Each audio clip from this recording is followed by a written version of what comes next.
key in a safe place. Right.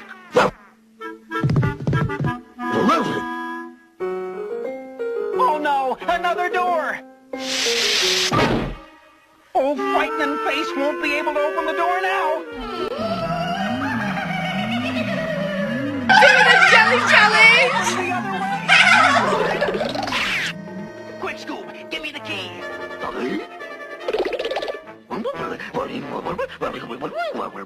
You threw it out the window.